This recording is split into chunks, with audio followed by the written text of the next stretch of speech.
बदलाव को हमें जोड़ और जोड़ करके पूरी ताकत के साथ हमें लड़ाई लड़नी है और प्रबंधन को झुकाने के लिए हमें प्रयास करना है। मुझे पूरा विश्वास है कि अगली रणनीति की सूचना आप सभी को दी जाएगी और अपनी पूरी शक्ति के साथ आप रणनीति अंतर्गत आप सभी कदम से कदम। S.L. ठाकुर, राष्ट्रीय अध्यक्ष all India life insurance agents association LIA का वाराणसी मंडल पर मैं आज उपस्थित हूँ। क्या बात है अध्यक्ष? All India life insurance agent association आज 1 अक्टूबर 2024 के प्रबंधन द्वारा लिए गए निर्णय के विरोध आंदोलन के रास्ते पर है। मैं स्पष्ट शब्दों में मीडिया बंधुओं के माध्यम से ये बताना चाहता हूँ कि भारतीय जीवन बीमा निगम के अंदर आमूलचूल परिवर्तन किया गया है। इस आमूलचूल परिवर्तन की मार पॉलिसी धारक सहित अभिकर्ता सहित संस्था के सारे विंग पर होगी और भारतीय जीवन बीमा निगम की स्थिति बद से बदतर होगी। इसके पीछे बहुत ही बड़ा षड्यंत्र है। मैं कहने में जरा सा भी हिचक नहीं रखता कि ये देशी विदेशी पूंजीपतियों की चाल है और भारत सरकार की नीतियां यहाँ से मैं कह सकता हूँ कि कहीं से भी दुरुस्त नहीं है। भारत सरकार भारतीय जीवन बीमा निगम की स्थिति ठीक दूरसंचार के जैसा बनानी चाहती है और प्राइवेट सेक्टर में इसे देना चाहती है। इसका षड्यंत्र शुरू कर दिया गया था FDI को ला करके इंश्योरेंस सेक्टर में, GST कर कानून को ला करके इंश्योरेंस सेक्टर में, विनिवेश को ला करके इंश्योरेंस सेक्टर में इसकी शुरुआत कर दी गई थी। All India life insurance agent association हमेशा सजग प्रहरी के जैसा संघर्ष करता रहा इन नीतियों के विरोध और सभी संगठन के लोगों को ये सचेत करता रहा कि भारतीय जीवन बीमा निगम के ऊपर बहुत ही प्रबल प्रहार होने वाला है। आज वो 10 वर्षों के बाद देखने को मिला, लेकिन संगठन ये दावा करता है कि संगठन ने 10 वर्ष पूर्व चेताया था भारतीय जीवन बीमा निगम के ऊपर बहुत बड़ा अटैक होगा, जो कि 1 अक्टूबर 2024 को किया गया। और आज प्रबंधन पूरी तरीके से मुक्त दर्शक की स्थिति में है। मैं मीडिया बंधुओं के माध्यम से ये कहना चाहता हूँ कि केंद्रीय कार्यालय में बैठे हुए अध्यक्ष भारतीय जीवन बीमा निगम के अध्यक्ष महोदय, IRDA के अध्यक्ष महोदय और मेरी आवाज़ वित्त मंत्रालय तक आप सबके माध्यम से पहुँचे कि भारतीय जीवन बीमा निगम के ऊपर कुठाराघात का मतलब है कि करोड़ों लोगों के ऊपर कुठाराघात करना।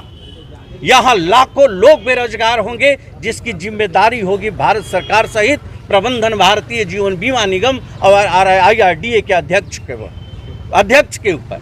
ये सच्चाई है, मुझे बताने में जरा सा भी गुरेज नहीं है कि ये परिस्थितियों पर नियंत्रण नहीं किया गया तो बैठ करके बंदरगाह के किनारे नीतियां बनाने वाले, IRDA के निर्देशों का अनुपालन करने वाले, सरकार के निर्देशों के अनुपालन करने वाले, कभी आपने ये सोचा है कि वो सुदूर क्षेत्र में रहने वाला पॉलिसी धारक, सुदूर क्षेत्र में रहने वाला अभिकर्ता अगर 1 लाख की पॉलिसी करके आता है तो कितनी मशक्कत करके वो 1 लाख की पॉलिसी लाता है। जीवन बीमा का कंसेप्ट था कि देश के नागरिकों के घर घर हम बीमा पहुंचाएंगे, बीमा का सुरक्षा कवच पहुंचाएंगे। आज आपने 1 अक्टूबर 2024 के किए गए बदलाव में पर आपने सबसे पहला बदलाव क्या किया? 1 लाख का बीमा धन को 2 लाख आपने बढ़ा दिया, पॉलिसी धारकों के किस्त को आपने बढ़ा दिया, अभिकर्ताओं के कमीशन को आपने कम कर दिया। आपने इतना बड़ा कुठाराघात किया। इसके साथ साथ मैं स्पष्ट शब्दों में कहना चाहता हूं कि जब नींव की ईंट, रीढ़ की हड्डी अभिकर्ताओं के ऊपर प्रहार किया गया तो ये सच्चाई है मेरे दोस्तों कि भारतीय जीवन बीमा निगम के अंदर बहुत ही बड़ा परिवर्तन ये होगा।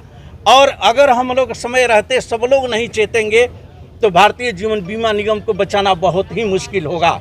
तो अपने हितों को लेकर के मैं आप सभी से अपील करना चाहता हूं और मीडिया बंधुओं के माध्यम से मैं संदेश भारतीय जीवन बीमा निगम प्रबंधन को देना चाहता हूं कि अपनी खामोशी तोड़ो। आप संगठन हो या पार्टी हो चाहे राजनीतिक दल हो या सामाजिक संगठन हो, तमाम संगठन होते हैं, लेकिन संगठन के प्रतिनिधियों से वार्ता इग्नोर नहीं की जाती है। सभी संगठनों से वार्ता करना चाहिए और जिसके लिए नीतियां आप बनाते हो, अगर उसकी नीतियों में हिस्सेदारी नहीं होती है तो उस नीतियों का कोई मतलब नहीं होता। तनाशापूर्ण रवैया के अंतर्गत वो नीतियां थोपी जाती है, एक दमनकारी नीतियों के अंतर्गत, शोषणकारी नीतियों के अंतर्गत। आज all India life insurance agent association प्रबंधन को ये सचेत करना चाहता है कि चाहे संगठन जितने भी हो, आप कहते हो कि क्लास 1 से लेकर के क्लास 4 तक किसी संगठन को रिकॉग्नाइज नहीं करता। मैं दावे के साथ कहता हूं कि रिकॉग्नाइजेशन का अधिकार मात्र संविधान को है, तुम्हारी नियमावली की नहीं है। आज आपने यहाँ क्या किया?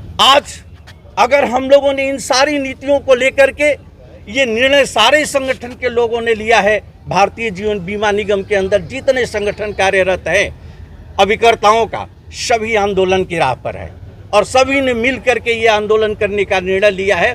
भारतीय जीवन बीमा निगम अगर नहीं चेतता है, अगर IRDA की नींद नहीं खुलती है, भारत सरकार की नींद नहीं खुलती है, तो ये आंदोलन देश पर बहुत ही बड़ा प्रबल तरीके से होगा। आने वाले दिनों में बड़ी विस्फोटक स्थिति होगी। इसी के साथ मैं अपनी बातों को विराम देता हूँ। धन्यवाद।